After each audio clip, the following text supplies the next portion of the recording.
Chers amis, je vous souhaite à tous d'avoir des amis, des collègues aussi fous que ces deux-là dans votre vie. Ça fait du bien. Alors, chiffre du jour à présent. Aujourd'hui, il s'agit du chiffre 56. Nous parlons de 56% du taux d'avancement physique global de l'asphaltage au Bénin. 56%. 56% du taux d'exécution des travaux d'asphaltage au Bénin, donc sur toute l'étendue du territoire national, c'est déjà au-delà de la moitié, nous sommes au-delà de 50%. Ça veut dire que les travaux sont déjà terminés par endroits. Par exemple, quand on prend les travaux réalisés dans la haie vive, par exemple, on a vu que ces travaux-là sont pratiquement achevés. C'est achevé. Oui, ça dépend du quartier. Bon, quand je dis haie vive... Oui, il n'y a pas beaucoup de travaux de l'autre côté, c'est ce que j'ai voulu dire. De quel côté? Du côté de la haie vive. Bon, il n'y avait pas beaucoup d'odus là-bas. Bon, d'accord. Alors, donc, par ailleurs, on voit quand même que il faut rappeler que ces travaux sont exécutés dans presque toutes les villes du Bénin, Boycon, Porto-Novo, Cotonou, Abomey-Calavi, Ouidah, voilà. Donc, ces travaux-là, on peut voir par endroits que déjà les terrassements sont achevés, et les caniveaux en cours encore par endroits, mais pour la plupart quand même, les caniveaux sont avancés quand on fait le tour de la ville de Cotonou. Partout où ces travaux-là se déroulent, les caniveaux sont achevés, il reste le remblai et puis que les ouvriers fassent les terrassements avant de passer à la pose des pavés ou comment dire du bitume. Donc voilà, on voit bien que les travaux avancent, même si à des endroits on sent comme si les travaux ont été abandonnés et après ça reprend. Mais on comprend bien pourquoi on peut estimer ce taux-là à 56%. On est heureux qu'on ne nous ait pas dit qu'ils sont à 80% ou autre taux. Donc avec ce qu'on voit, je vois quand même que les travaux avancent et que peut-être d'ici mi-juin 2020, on aurait achevé presque tous les travaux d'asphaltage dans les villes du Bénin. Très bien. Alors, Tessani Goudayon, les travaux avancent. Nous sommes en quelque sorte en train de faire le bilan en ce moment. Alors, les travaux avancent. On serait à 56% quand même de taux d'avancement de ces travaux-là. Qu'est-ce que vous en pensez? Alors, je pense que les travaux vont bon train. Je pense également, enfin, ce taux nous révèle que les travaux vont bon train. Ce taux nous révèle également que le travail a été véritablement pris au sérieux et que les choses se font.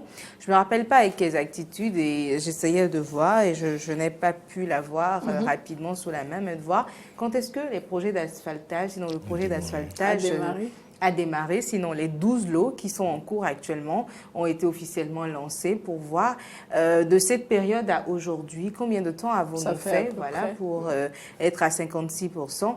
Mais il faut dire que ce taux reflète véritablement ce qu'il y a sur le terrain. Je ne me suis pas encore déplacée vers les autres villes du pays, mais restant à Cotonou et à Abomey-Calavi, enfin, ce sont des villes dans lesquelles je suis pratiquement tous les jours. Et je sais qu'il y a des choses qui se font. Il y a différentes équipes qui sont sur le terrain et qui travaillent. Et récemment, j'ai également surpris une discussion, ça devait être dimanche dernier, des parents qui étaient venus à la maison et qui venaient d'Abomey justement, et qui disaient, mais le président Talon, enfin vous savez, les analyses que nous faisons... Il travaille. Il travaille et la question c'était, comment ? Il dit, oui, par exemple, quand je suis chez moi aujourd'hui, je peux par mon mobile money payer l'électricité. Et la deuxième chose qu'il a souligné, ce temps-là, c'était qu'à Abomey, par exemple, toutes les voies étaient tracées et que tout va pour le mieux. Tu peux accéder, tu peux partir d'un village A vers un village B sans plus trop te déranger comme avant. Il était content. Je n'y suis pas allée et j'espère que j'irai vers ces différents villages-là incessamment pour voir véritablement ce qui se fait, ces différentes villes, je vais dire, pour voir ce qui se fait. Et tenant compte de tout ça, de ces témoignages que l'on entend, de personnes qui n'ont pas d'enjeu politique, hein, de quelque ordre qu'il soit, mais qui font quand même ce témoignage et qui disent voilà ce qui est fait et nous apprécions. Je pense que tenant compte de tout ça, j'estime que ce chiffre n'est pas fictif. Le taux de 56% est réel et sur le terrain, on le constate. Puissions-nous arriver à... Et l'autre détail qui, moi, me paraît important, c'est de voir l'avancement physique par rapport au décaissement qu'il y a eu. Parce qu'on parle d'un taux de décaissement de 36,61%, je crois bien. Et c'est dire que sur le budget... un total de 900 milliards. Voilà, sur le budget qui a été prévu, on reste même dans la marge hein, pour pouvoir avancer sur les différents travaux. Enfin, est-ce qu'il y a une certaine... enfin, comment je vais le dire, une certaine... Est-ce que le travail se fait dans une certaine... Enfin, le mot est en train de m'échapper, il disparaît de mon cerveau. Efficience oui, l'efficience, oui. L'efficacité, oui. Oui, et tout ça. Une certaine transparence, voilà, une certaine transparence dans l'exécution de ces différents travaux. L'asphaltage reste un projet phare du gouvernement parce que, comme on le dit, le développement, la route du développement passe par le développement des routes. Le plus grand projet d'aménagement urbain, on peut le dire. Voilà, donc puissions-nous aboutir à la fin, aboutir au projet, à une meilleure... un meilleur développement urbain, voilà, avec le projet asphaltage, et puisse le développement passer véritablement par ce projet-là. Mais par ici, vous savez, quand c'est bien, on dit que c'est bien, et quand il y a un problème, on le dénonce aussi. Tout à fait. Et je pense que sous nos cieux ici, c'est la première fois tout de même qu'on observe un tel sérieux observé, justement, dans l'exécution, dans la réalisation de ces travaux-là. Et puis, moi, je voudrais apporter aussi quelques précisions ou bien une information à ce que demandait Tessa. Je voudrais dire que, en fait, les travaux ont vraiment démarré en août 2018. Voilà. Donc, ça vous permet de nous situer jusqu'à maintenant. Après un an, parce que le point qui a été fait a été fait au 31 octobre. Oui. Et donc, la première phase, vous savez, c'est sur plusieurs phases. Vous l'avez dit aussi, nous sommes à la première phase qui prend en compte 650 km de route dans les rues et autres. Ça fait 650 km pour un budget de 900 milliards. Et j'ai entendu dire quand même que sur ces chantiers-là, le suivi est très rigoureux et qu'il y a même une entreprise qui revient sur les travaux et parfois on demande de casser tous les caniveaux qui ne sont pas bien droits là, de les casser. C'est une très bonne chose. C'est une très bonne chose. Et si moi j'ai un appel à lancer, je ne sais pas. Il y a certains projets qui étaient en cours avant que l'asphaltage soit lancé. Je ne veux pas forcément citer parce qu'il y a des entreprises qui sont au cœur de ces travaux-là, mais qui n'avancent pas. Et je sais que les personnes qui vont du côté de Calavi auront une idée des voies dont je parle. Et ces projets-là sont pratiquement mis en stand-by, alors que les travaux du projet d'asphaltage qui ont été lancés bien plus tard évolue. Qu'est-ce qu'il en sera? Est-ce qu'on intégrera ces différents projets qui étaient en cours au projet asphaltage pour permettre à ce que les populations puissent profiter de tout ensemble? Parce que vous êtes dans la même localité, mais vous passez d'un point A vers un point B et tout va bien. Mais pas tant du point B pour un point C, vous avez tous les problèmes du monde. Et est-ce qu'on intègre ces difficultés-là ou ces projets qui n'avancent pas véritablement à la dynamique mise en place pour le projet asphaltage, pour le permettre de suivre le rythme, ou comment est-ce que ça va se passer? Il serait bien de l'intégrer tout de même, à mon avis. Oui, mais après, je pense que le gouvernement en place tout de même a une façon spécifique de travailler. C'est certainement tout un projet déjà mis en place. On l'a constaté d'ailleurs, ils sont à 56% de taux d'avancement. Oui, exactement. Alors, s'ils ne l'intègrent pas, on supposera que cela voudra simplement dire qu'ils vont achever ce qu'ils ont commencé et trouver le moyen maintenant de mettre la pression aux autres. Parce qu'il faut le dire, il aurait fallu ceci pour qu'on constate que c'est possible au Bénin d'avoir du travail bien fait finalement. C'est possible. Parce que parfois, ils entament, ils finissent même, soi-disant, mais il y a toujours des problèmes sur la route, des caniveaux ou des trous qui ne sont pas bouchés, qui devraient l'être, mais qui ne le sont pas, ci ou ça qui est mal fait, mis en travers de la route et tout. Et puis, ça passe tranquille. tranquillement, personne ne s'en soucie, à part la population qui s'en plaint tout le temps, puisqu'au quotidien, ils sont au contact de ces désagréments-là. Et pour une fois, eh bien, on est content d'observer que tout se passe bien. Et vous allez observer d'ailleurs que dans le passé, il y a des tronçons qui ont été faits, mais dont les caniveaux n'ont pas été fermés jusqu'à l'heure où on vous parle. C'est des tronçons connus. Hein. Je prends par exemple cette voie pavée qui passe devant l'église catholique d'Abomey-Calavi et qui débouche dans la zone, je ne sais pas où là, et les caniveaux n'ont été jamais fermés. Je prends par exemple le tronçon Ita-Carrefour-Tankpé. Jusque là encore, il y a des caniveaux qui sont restés ouverts. Mais aujourd'hui, moi, je pense qu'il y a un vrai travail qui se fait parce que toute la fierté que je ressens quand aujourd'hui je passe du Carrefour Tankpé pour aller à Maria-Gleta et quand je passe de Maria-Gleta pour aller désormais à Womey, je suis fière parce que, moi par exemple, j'ai grandi dans cette zone-là, Maria-Gleta et Tankpé, et on sait, pour les personnes qui ont vécu dans cette zone, on sait combien c'est difficile. Quand il pleut une seule fois, vous avez toutes les difficultés du monde pour quitter votre maison, aller à l'école, aller travailler, ainsi de suite. Mais aujourd'hui, on a une voie tracée, enfin, le pavé est là, disponible. Et le travail continue. On a de grands carrefours qui deviennent également des points de rencontre, de développement d'activités commerciales, des points de développement d'activités commerciales pour les dames. Ça devient également une opportunité pour chaque personne qui se retrouve dans cette zone-là. Donc, je pense que les travaux qui se font, ils sont à féliciter. Il y a une dynamique qui accompagne la chose et véritablement, moi, je suis fière. En tout cas, cette zone à elle seule, le jour où j'ai traversé pour la première fois ces pavés, je suis allée chez moi. J'avais la chair de poule parce que je me suis dit, on n'aurait jamais pensé qu'une voie aussi bien tracée pouvait traverser Tankpé jusqu'à aller à Womey. Il y a le pont. Dernièrement, je savais pas, je n'ai plus jamais traversé. Oui. Il y a le pont qui débouche juste à Cocotomé, c'est pharmacie Concorde. Exactement. Voilà.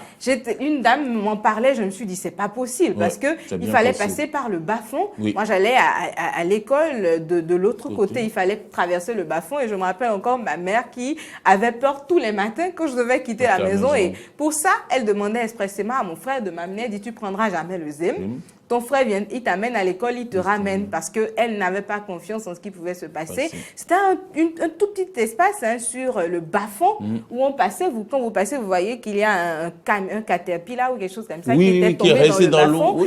Et ça vous fait peur. Et des voitures doivent passer, des motos doivent passer. Il y a des gens qui barricadaient toujours et récupéraient de l'argent. Vous prenez un ticket à l'aller et au retour. Mais aujourd'hui, on n'a plus ces difficultés. Vous allez directement. C'est magnifique, tout simplement. Nous allons amener Natacha faire un tour dans cette zone pour voir. Je veux bien. C'est vrai. C'est très beau. Et Natacha, je voudrais aussi préciser, parce que moi, je suis resté dans la zone de Tankpé pour faire l'université. Imaginez, ce qu'elle dit, c'est très important. En ce moment, ils n'avaient pas encore posé les pavés qui quittent Carrefour Tankpé à Ita. Et donc, on passait 1 heure de temps à moto. Vous faites 1 heure de temps pour quitter Tankpé pour rejoindre la route inter-État, quand il pleut. Donc, imaginez le calvaire avec ces motos BBCT. Pour moi, c'était grand modèle. Au moins, il y avait des amortisseurs. Quand vous prenez quelqu'un derrière, franchement... Là, vous êtes parti pour 1h30. Non seulement vous êtes parti pour 1h30, mais le temps d'arriver à la maison, vous ne pouvez plus rien faire. Allez, je dis ça, j'ai rien. Mais comme je l'ai dit tout à l'heure, quand c'est bien fait, on le dit. Quand ce n'est pas bien, on le dit également. Je voudrais rappeler rapidement ces villes qui sont concernées par cette première phase des travaux d'asphaltage. C'est bien Abomey-Calavi, Boycon, Cotonou, Lokossa, Nati-Tingu, Parakou, Porto-Novo et Seme. Voilà. Alors, c'est le lieu de dire merci justement à ce gouvernement en place. On a beau tout dire, il faut reconnaître que nous sommes dirigés tout de même de main de maître par ceux-là même qui savent tout autant se servir du bâton que de la carotte. Et c'est heureux de constater que nous sommes capables de faire de bonnes choses. On a besoin de plus de carottes maintenant. Franchement, c'est pas faux, c'est pas faux. Alors, c'est heureux de constater... avec un peu de chou, s'il vous plaît. J'aime la betterave aussi. C'est heureux de constater que nous sommes capables de faire de bonnes choses, tant qu'on a une main de fer dans un gant de velours pour nous booster, ça fait du bien. On a beaucoup crié, pas mal serré la ceinture même pour beaucoup. Oui. Cependant, aujourd'hui, on peut constater les résultats et on se dit avec un petit peu de recul, on avait peut-être besoin de tout ça. Il faut être honnête et le reconnaître à un certain moment. On en avait peut-être besoin dans pas mal de secteurs d'ailleurs. On observe une avancée incroyable. Moi, je me souviens avoir déjà dit sur ce même plateau, je ne savais pas que nous étions capables de ça. Hein. Je ne savais pas que la justice béninoise pouvait être aussi rapide. Je ne savais pas que ceci, je ne savais pas que cela, mais ce sont des choses que nous constatons aujourd'hui. Ça devient une réalité et donc j'ose croire que ce sera une réalité quotidienne et non pas une réalité d'un instant T, une réalité éphémère. Aussi une continuité que les autres présidents que nous aurons pourront continuer l'œuvre, continuer cette tâche-là pour booster le développement du Bénin. Moi, ce qui me fait mal, vous ne savez pas, c'est que, par exemple, concernant les routes, il faut les reprendre à chaque 5 ans ou chaque 10 ans. Je ne sais pas, ça m'énerve parce que quand vous voyez l'investissement qui se fait, et regardez par exemple le tronçon Verdecor Étoile Rouge aujourd'hui. Il faudrait carrément reprendre alors que on avait investi des milliards pour ça. On prend le tronçon Boycon Dassa. Qui avait coûté des milliards, il faut reprendre. Parlons de ça, Maurice Agua. Je pense que le problème, il était assez, Tessani, ils vont nous dire, le problème, il était assez profond et spécifique. Il s'agissait du travail bâclé qui se faisait. Il faut le reconnaître, chers amis, il faut avoir l'honnêteté de le dire. Le travail, il était fait, mais il était bâclé. Il était fait avec des matériaux pour la plupart de seconde main, ok. Ce n'était pas du tout ce qui devait être. Je dirais que le problème est ailleurs. Vous avez peut-être oublié ces 10%-là, ces 10% qu'on a traîné sur des années. Il fallait l'entrepreneur quand il prenait l'avance, il devait débourser les 10% en même temps. Les 10% sont versés dans l'avance. Oui, donc finalement, il n'avait plus de l'argent en main faire ce qu'il faut. C'est tout ça qui rejaillit après sur la qualité du matériel acheté. C'est là que se pose le problème de la transparence dans l'exécution des travaux. Et aujourd'hui, on n'a plus forcément ces problèmes de corruption, de détournement et tout ce qui va avec. Hein. Ça peut continuer, mais à une plus basse échelle peut-être. Oui, certainement. J'allais dire, de toute façon, ce qui est certain, enfin, je me retiens de dire ce que j'allais dire. Alors, ce qui est certain dans toute cette affaire, c'est que nous constatons, après c'est la seule chose qui importe véritablement pour le peuple que nous sommes, c'est de pouvoir constater les dires et les faits de chacun. On a dit, on est là pour tel projet, on l'a mis en œuvre, ils ont commencé l'exécution du projet et à mi-parcours, en tout cas, on peut se rendre compte déjà des effets bénéfiques et positifs du projet. On peut constater par nous-mêmes toute cette différence énorme qu'il y a entre le travail qui se fait aujourd'hui et le travail qui se faisait il y a quelques années. On parle de travaux qui, soi-disant, sont achevés, mais après, vous vous rendez compte que la voie, elle est même pas praticable. Ils auraient mieux fait de la laisser dans l'état précédent. Je me souviens même que sur ce même tronçon, Cotonou-Calavi, juste après Godomé, là, dans le virage pour aller à Calavi, c'était de la terre, là, à un moment donné, il y a quelques années, avant même qu'ils ne fassent le goudron et tout. Pendant une année, je ne sais plus laquelle, c'était carrément impossible de circuler là. Quand vous arrivez là, vous perdez 4-5 heures de temps à ce carrefour-là avant de pouvoir passer parce qu'ils étaient soi-disant en chantier et vous perdiez toute la soirée là. Quand on quittait Cotonou pour aller à Calavi, vous finissez la journée de travail, vous voulez rentrer à la maison, vous perdez toute la soirée. Je me souviens, moi, j'arrivais là vers 21h, 22h. Histoire de pouvoir passer un truc qui normalement vous prend 1 minute, 2 minutes. Aujourd'hui, d'ailleurs, on passe par là très rapidement. Mais vous passez jusqu'à 5 heures de temps. Moi, j'étais là jusqu'à 1h du matin. Je n'avais pas réussi à passer. Et tout le temps, mes parents m'appelaient de la maison pour comprendre ce qui se passe. Et je dis, je suis à tel carrefour. Ils font, ah, que Dieu te garde. Et ça s'est passé comme ça pendant longtemps. Ça a pris du temps, cette affaire. Et quand ils ont fini, c'était pas non plus ce que c'était supposé être. Ils ont fini à un moment donné, avec mes parents à la maison, on avait cette conversation ils auraient mieux fait de me laisser notre route comme elle était. Mais c'est dire qu'aujourd'hui, nous avons quand même la grâce d'avoir des dirigeants qui savent nous tenir. Il faut oser le reconnaître, qui savent nous tenir et nous pousser à donner le meilleur de nous-mêmes. Et c'est très important. Alors merci à eux. Une fois de plus, quand c'est bien, on le dira. Et quand c'est pas bien, ben, souffrez qu'on le dise aussi. Dans un an, si l'asphaltage n'est pas terminé, On en parlera. Tous ces, on en parlera. tous ces beaux Vous allez nous les discours-là vont rendre. disparaître et on va vous Non, ça va dire pas les simplement, baies. ça va pas simplement On va disparaître, ils vous vont dire nous les rendre les les baies. baies. Expression ivoirienne pour dire Les- on va se dire les vérités. Les quoi. vérités. Voilà, Ah ça. oui, que les baies. Oui. Ah, d'accord. L'asphaltage aussi n'a pas pris en compte certaines rues. Peut-être ces populations disent venir. pourquoi Ça va venir. l'asphaltage n'est pas chez c'est nous. Ça va venir. Je en pense plusieurs que, phases. oui, je pense que pour tout projet qui se respecte, quand on le lance, on ne peut pas tout de suite commencer avec tout le monde.